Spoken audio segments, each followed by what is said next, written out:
उत्तर प्रदेश के कानपुर महानगर के नौबस्ता थाने के अंतर्गत एक कॉलोनी है खाड़ेपुर। यह कॉलोनी कानपुर विकास प्राधिकरण ने मध्यम वर्गीय आवास योजना के तहत विकसित की थी। इसी कॉलोनी के बी ब्लॉक में जगराम सिंह अपने परिवार के साथ रहता था। हेलो दोस्तों, नमस्कार। आज हम बात करने वाले हैं एक ऐसी सच्ची घटना की जो आपको अंदर से हिलाकर रखेगी देगी। चलिए शुरू करते हैं। मैं आपका अपना अभी सिंह। अगर चैनल पर नए आए हैं तो सब्सक्राइब जरूर कर ले। उसके परिवार में पत्नी मीना सिंह के अलावा 2 बेटियां ममता, पूजा के अलावा एक बेटा राजकुमार था। जगराम सिंह पनकी स्थित एक फैक्ट्री में काम करता था। फैक्ट्री से मिलने वाली तनख्वाह से उसके घर का खर्च आसानी से चल जाता था। बड़ी बेटी ममता की इंटरमीडिएट की पढ़ाई पूरी हो जाने के बाद जगराम सिंह ने उसकी शादी कानपुर के कठारा निवासी मनोज से कर दी। मनोज 3 बहनों का इकलौता भाई था। पिता अपनी पुश्तैनी जमीन पर सब्जियां उगाते थे। मनोज उन सब्जियों को टेम्पो से नौबस्ता मंडी में थोक में बेचाता था।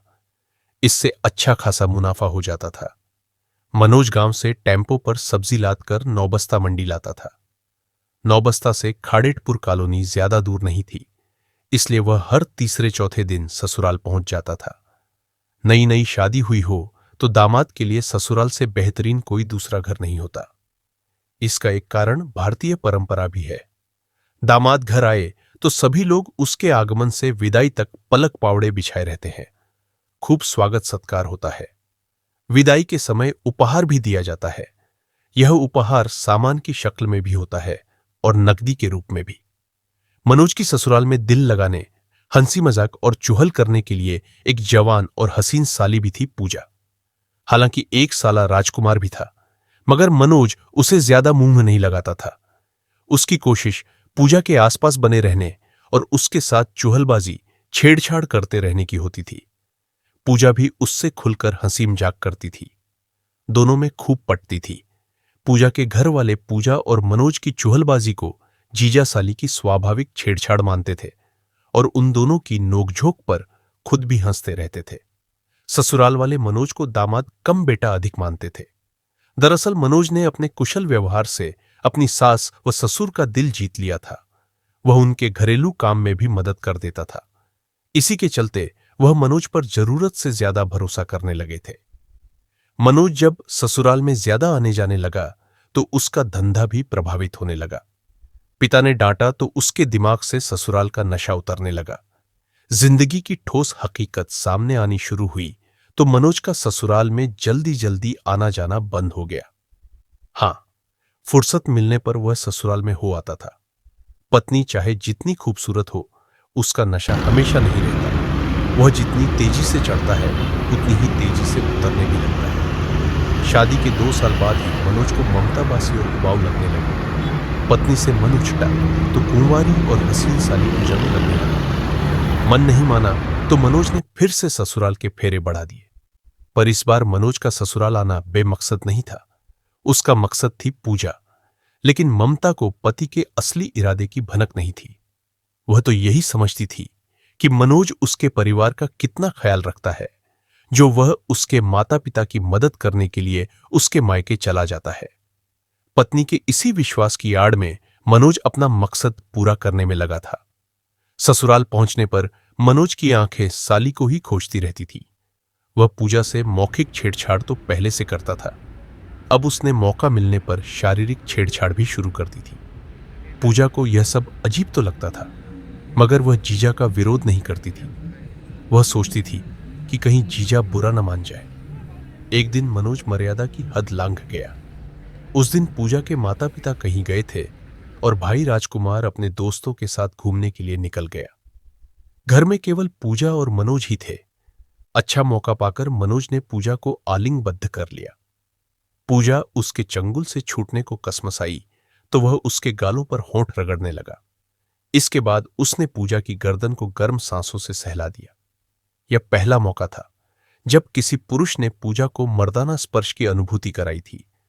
मनोज के स्पर्श से वह रोमांच से भर गई। इसके बावजूद किसी तरह उसने मनोज को अपने से दूर कर दिया। पूजा ने नाराजगी से मनोज को देखते हुए कहा, जीजा, पिछले कुछ दिनों से मैंने नोट किया है कि तुम कुछ ज्यादा ही शरारत करने लगे हो। तुमने सुना ही होगा कि साली आधी घर वाली होती है। मनोज ने भी बेहयाई से हंसते हुए कहा, तो मैं तुम पर अपना अधिकार क्यों ना जताऊं? नहीं जीजा, यह सब मुझे पसंद नहीं है। वह बोली, सच कहता हूं पूजा, तुम ममता से ज्यादा खूबसूरत और नशीली हो। कहते हुए मनोज ने उसका हाथ पकड़कर अपने सीने पर रख दिया। मेरी बात का यकीन ना हो तो इस दिल से पूछ लो जो तुम्हें प्यार करने लगा है। काश मेरी शादी ममता के बजाय तुमसे हुई होती। जीजा, तुम हद से आगे बढ़ रहे हो, कहकर पूजा ने हाथ छुड़ाया और वहां से चली गई। मनोज ने उसे रोकने या पकड़ने का प्रयास नहीं किया। वह अपनी जगह पर खड़ा मुस्कुराता रहा। पूजा पत्थर हो, ऐसा नहीं था। जीजा की रसीली बातों और छेड़छाड़ से उसके मन में भी गुदगुदी होने लगी थी। बहरहाल उस दिन के बाद से मनोज पूजा से जुबानी छेड़छाड़ कम और जिस्मानी छेड़छाड़ ज्यादा करने लगा। अब वह उसका विरोध भी नहीं करती थी। पूजा का अपने जीजा से लगाव बढ़ गया। वह स्वयं सोचने लगी कि शादी जब होगी तब होगी, क्यों ना शादी होने तक जीजा से मस्ती कर ली जाए। परिणाम वही हुआ जो ऐसे मामलों में होता है। शादी के पहले ही पूजा ने खुद को जीजा के हवाले कर दिया। इसके बाद तो वह जीजा की दीवानी हो गई। मनोज भी आए दिन ससुराल में पड़ा रहने लगा। रात को अपने बिस्तर से उठकर वह चुपके से पूजा के कमरे में चला जाता और सुबह 4 बजे अपने बिस्तर पर आ जाता था। एक रात अचानक पूजा के पिता जगराम सिंह की नींद खुल गई। उन्हें बेटी के कमरे से खुसर फुसर की आवाजें आईं। जिज्ञासावश उन्होंने बेटी के कमरे में खिड़की से झांका तो छोटी बेटी पूजा को दामाद के साथ देखकर उनका खून खौल गया। किसी तरह उन्होंने गुस्से पर काबू करके दरवाजा खटखटाया। दरवाजा खोलना मजबूरी थी। पूजा ने डरते सहमते दरवाजा खोल दिया। सामने पिता को देखकर वह घबरा गई। मनोज माफी मांगते हुए ससुर के पैरों में गिर गया। बहरहाल उस समय जगराम ने उनसे कुछ नहीं कहा। सुबह होने पर जगराम ने रात वाली बात अपनी पत्नी मीना को बताई। बदनामी के भय से जगराम सिंह व मीना ने शोर शराबा नहीं किया। उन दोनों ने पूजा और मनोज को धमकाया। दोनों सिर झुकाए अपनी फजीहत कराते रहे। कुछ देर बाद मनोज वहां से अपने घर लौट गया। जगराम सिंह और मीना ने बड़ी बेटी ममता के दाम्पत्य को कड़वाहट से बचाने के लिए उसके पति की करतूत छिपाए रखी। ससुराल की बात ससुराल में ही दबी रही और वह पूजा के लिए लड़का देखने लगे ताकि जल्द उसके हाथ पीले कर सके। लेकिन दामाद की करतूत छिपाना जगराम को महंगा पड़ा हुआ। मनोज के मन में जो डर था वह धीरे धीरे दूर हो गया। एक दिन पूजा ने मनोज को फोन करके बता दिया कि उसके पिता उसके लिए लड़का ढूंढ रहे हैं। यह जानकारी मिलते ही मनोज एक दिन ससुराल पहुंच गया। उसने सास ससुर से अपनी गलती की माफी मांग ली। साथ ही यह भी कहा कि आइंदा वह पूजा को साली नहीं बल्कि छोटी बहन मानेगा। वह उसके साथ वैसा ही व्यवहार करेगा जैसा एक भाई अपनी बहन से करता है। जगराम सिंह और मीना के लिए यही बहुत था कि दामाद को अपनी गलती का एहसास हो गया था और उसने पूजा को बहन मान लिया था। अतः दोनों ने सच्चे दिल से मनोज को माफ कर दिया। मौका मिलने पर मनोज ने पूजा को बताया, तुम्हारी शादी भले ही कहीं हो जाए, मेरे संबंध तुम्हारे साथ पहले की तरह ही रहेंगे। इस पर पूजा ने भी कह दिया, मैं भी तुम्हें प्यार करती रहूंगी, तुम्हें कभी नहीं भुला सकूंगी। इसके बाद मनोज अपने ससुर के साथ मिलकर पूजा के लिए लड़का खोजने लगा। इसी बीच जगराम सिंह की मुलाकात तेज बहादुर से हुई। तेज बहादुर कानपुर शहर के हंसपुरम नौबस्ता में रहता था। वह जगराम के बड़े भाई सुखराम का दामाद था। उसके साथ सुखराम की बेटी अनीता ब्याही थी।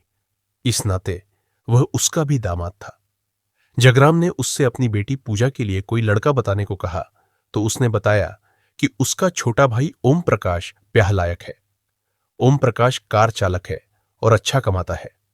तेज बहादुर ने यह भी बताया कि ओम प्रकाश के अलावा उसके 2 अन्य भाई छोटू व प्रमोद हैं। सभी लोग साथ रहते हैं चूंकि पुरानी रिश्तेदारी थी। अतः जगराम सिंह ने ओम प्रकाश को देखा तो वह उन्हें पसंद आ गया।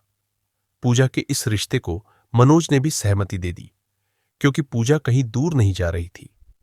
आपसी सहमति के बाद जगराम सिंह ने 16 फरवरी 2016 को पूजा का विवाह ओम प्रकाश के साथ कर दिया। शादी के बाद पूजा अपनी ससुराल हंसपुरम पहुंच गई।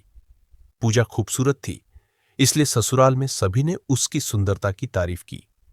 ओम प्रकाश भी खूबसूरत बीवी पाकर खुश था।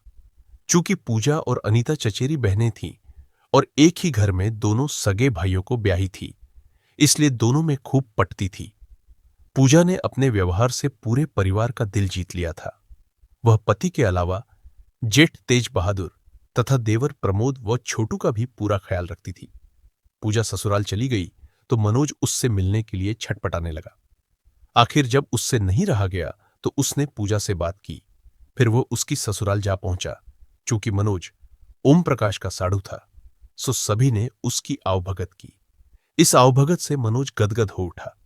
इसके बाद वह अक्सर पूजा की ससुराल जाने लगा। आते जाते मनोज ने पूजा के जेठ तेज बहादुर से अच्छी दोस्ती कर ली। दोनों की साथ साथ भी महफिल जमने लगी। मनोज जब भी पूजा की ससुराल पहुंचता तो वह उसके आसपास ही घूमता रहता था। वह उससे खूब हंसी मजाक करता और ठहाके लगाकर हंसता। उसकी द्व्यर्थी बातों से कभी कभी पूजा तिलमिला भी उठती और उसे सीमा में रहने की नसीहत दे देती। ओम प्रकाश को साड़ू का रिश्ता पसंद नहीं था, न ही उसे मनोज का घर आना और पूजा से हंसी मजाक करना अच्छा लगता था। वह मन ही मन कुढ़ता था, लेकिन विरोध नहीं जता पाता था। एक रोज ओम प्रकाश ने मनोज के आने जाने को लेकर अपनी पत्नी पूजा से बात की और कहा कि उसे आए दिन मनोज का यहां आना जाना पसंद नहीं है। न मैं उसके घर जाऊंगा और न ही वह हमारे घर आया करे। मुझे उसकी बेहुदा बातें और भद्दा हंसी मजाक बिल्कुल पसंद नहीं है। तुम उसे यहां आने से साफ मना कर दो। लेकिन पूजा ने मनोज को मना नहीं किया। वह पहले की तरह ही वहां आता रहा, बल्कि अब वह कभी कभी रात को वहां रुकने भी लगा था। मनोज की गतिविधियां देखकर ओम प्रकाश का माथा ठनका।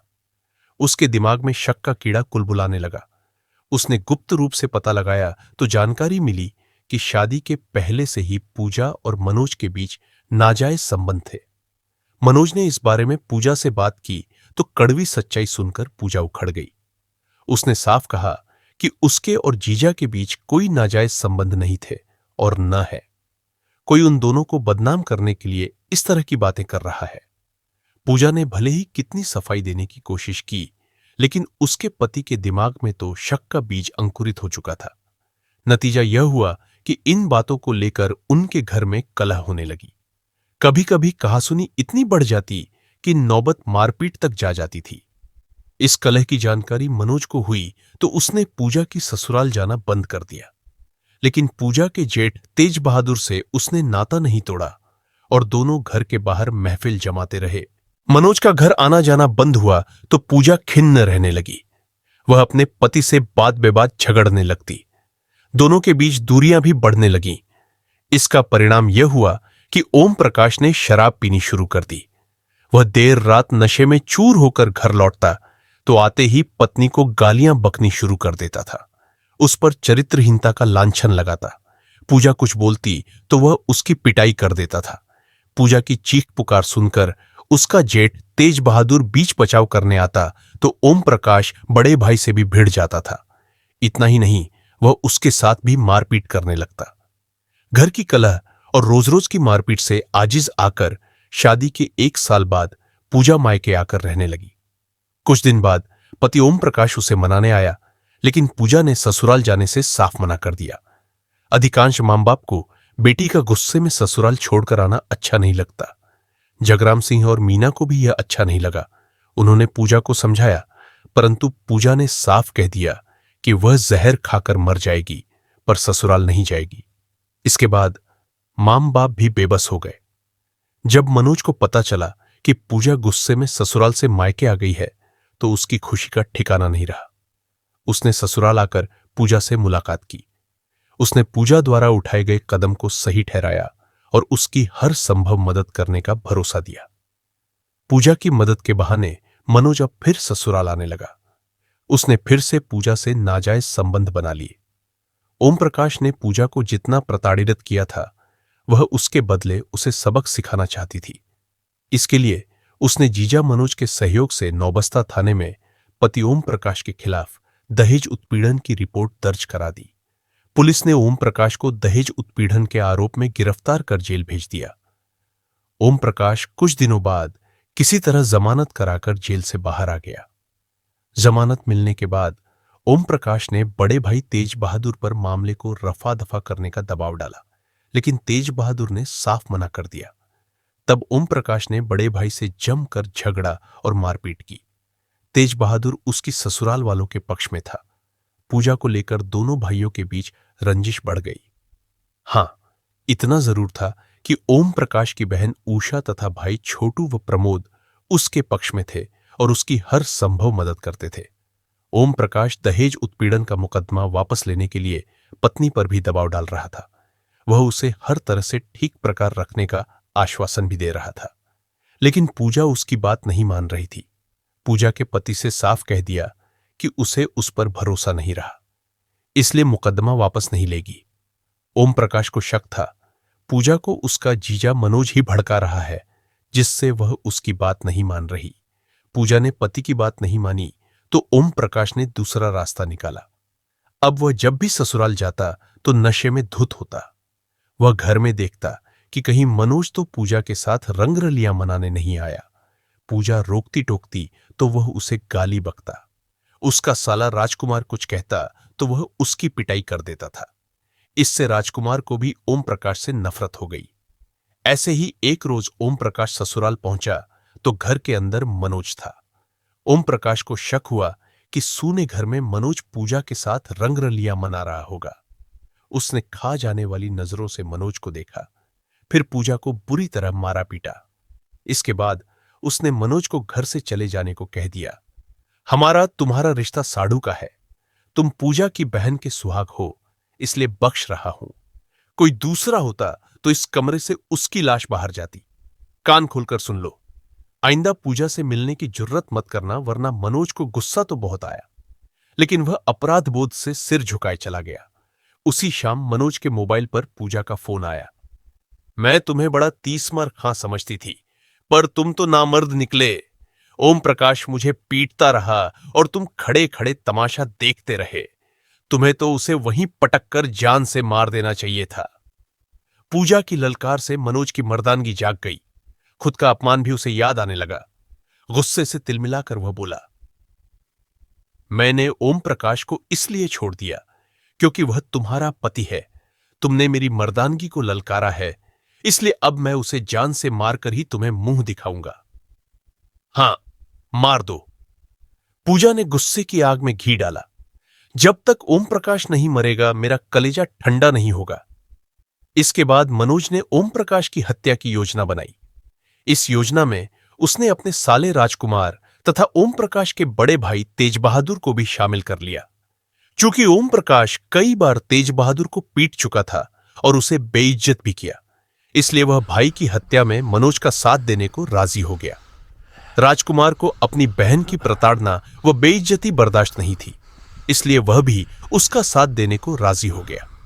6 नवंबर 2018 को तेज बहादुर ने रात 8 बजे मनोज को मोबाइल फोन पर बताया कि ओम प्रकाश विधनु में पप्पू रिपेयरिंग सेंटर पर अपनी मोटरसाइकिल ठीक करा रहा है।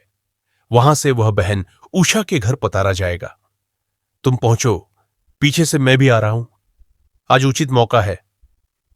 मनोज ने साले राजकुमार को साथ लिया और विधनु पहुंच गया, जहां ओम प्रकाश अपनी मोटरसाइकिल ठीक करा रहा था। योजना के अनुसार मनोज अपनी मोटरसाइकिल से विधनु के रिपेयरिंग सेंटर पर पहुंच गया। वहां मनोज ने ओम प्रकाश से दुआ सलाम की, फिर अपने की माफी मांगी। मनोज झुका तो ओम प्रकाश भी नरम पड़ गया। वैसे भी मनोज कोई गैर नहीं, साढ़ू था, इसलिए ओम प्रकाश ने उसे माफ करते हुए कहा, ठीक है भाई साहब, मैंने तुम्हें माफ किया, मगर गलती दोहराने की कोशिश मत करना, ठीक है? आइंदा गलती नहीं होगी। लेकिन मैं चाहता हूं कि इस खुशी में आज तुम मेरे साथ पार्टी करो, तब मैं समझूंगा कि तुमने दिल से मुझे माफ कर दिया है। जब तुम यह बात कह रहे हो तो मुझे मंजूर है। इसके बाद मनोज और ओम प्रकाश ने ठेके पर जाकर शराब पी। मनोज ने जानबूझकर ओम प्रकाश को कुछ ज्यादा पिला दी। घर वापसी में मनोज ने शंभुआ हाईवे पुल पर मोटरसाइकिल रोक दी। ओम प्रकाश भी रुक गया। इसके बाद मनोज ने तेज बहादुर को भी बुला लिया। योजना के मुताबिक राजकुमार ने ओम प्रकाश की मोटरसाइकिल हाईवे किनारे पलट दी। फिर मनोज वह तेज बहादुर ने ओम प्रकाश को दबोच लिया और दोनों ने मिलकर चाकू से ओम प्रकाश की गर्दन रेत दी। दुर्घटना दर्शाने के लिए उन लोगों ने उसके शव को सड़क किनारे फेंक दिया। इसके बाद मनोज राजकुमार के साथ ससुराल पहुंचा और पूजा को उसके पति की हत्या कर देने की जानकारी दी। तेज बहादुर भी अपने घर हंसपुरम आ गया। 7 नवंबर की सुबह शंभुआ हाईवे पुल पर दुर्घटना की सूचना विधनु थाना प्रभारी संजीव चौहान को मिली तो वह पुलिस टीम के साथ वहां पहुंच गए। उस समय वहां भीड़ जुटी थी। इसी भीड़ में से एक शख्स सामने आया और उसने बताया कि उसका नाम तेज बहादुर है और वह नौबस्ता थाने के हसमपुरम का रहने वाला है। मृतक उसका छोटा भाई ओम प्रकाश है। वह उसे खोजता हुआ यहां पहुंचा था। बीती शाम ओम प्रकाश बहन उषा के घर गया था। शायद वहीं से घर लौटते समय उसका एक्सीडेंट हो गया। चूंकि शव की शिनाख्त हो गई थी, इसलिए थाना प्रभारी संजीव चौहान ने शव को पोस्टमार्टम के लिए भेज दिया। दूसरे रोज जब पोस्टमार्टम रिपोर्ट उन्होंने पढ़ी तो वह चौंक गए, क्योंकि ओम प्रकाश की मौत सड़क दुर्घटना में नहीं हुई थी, बल्कि गला काटकर हत्या करने के बाद उसे सड़क पर डाला गया था ताकि मामला दुर्घटना का लगे। इसके बाद थाना प्रभारी संजीव चौहान ने मृतक के भाई तेज बहादुर, प्रमोद व छोटू तथा बहन उषा से पूछताछ की। तेज बहादुर तो पुलिस को बरगलाता रहा, लेकिन प्रमोद, छोटू व उषा ने शक जाहिर कर दिया। उन्होंने बताया कि ओम प्रकाश की शादी पूजा से हुई थी। पूजा के अपने बहनोई मनोज से नाजायज संबंध थे। ओम प्रकाश इसका विरोध करता था। पूजा नाराज होकर मायके चली गई थी। इतना ही नहीं, उसने भाई के खिलाफ दहेज उत्पीड़न का मामला दर्ज करा दिया था। उन्होंने कहा कि मनोज व पूजा ने ही भाई की हत्या की है। मनोज शक के घेरे में आया तो थाना प्रभारी संजीव चौहान ने उसे थाने बुलवा लिया। जब उससे सख्ती से पूछताछ की गई तो वह टूट गया। मनोज ने ओम प्रकाश की हत्या का जुर्म कबूल कर लिया। मनोज ने बताया कि उसने अपने साले राजकुमार व मृतक के बड़े भाई तेज बहादुर के साथ मिलकर ओम प्रकाश की हत्या की थी। मनोज ने यह भी स्वीकार किया कि मृतक की पत्नी के साथ उसके नाजायज संबंध है।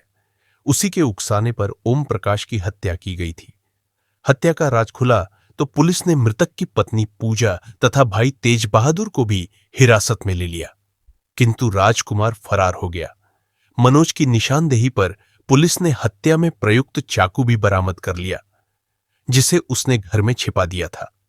थाना प्रभारी संजीव चौहान ने मृतक के छोटे भाई प्रमोद की तरफ से मनोज, पूजा, तेज बहादुर व राजकुमार के खिलाफ भादम्य की धारा 302 के तहत केस दर्ज करके उन्हें विधिवत गिरफ्तार कर लिया। 14 नवंबर 2018 को पुलिस ने हत्यारोपी मनोज, पूजा व तेज बहादुर को कानपुर कोर्ट में रिमांड मजिस्ट्रेट के समक्ष पेश किया, जहां से उन्हें जिला कारागार भेज दिया गया। कथा संकलन तक उनकी जमानत नहीं हुई थी, जबकि राजकुमार फरार था। कथा पुलिस सूत्रों पर आधारित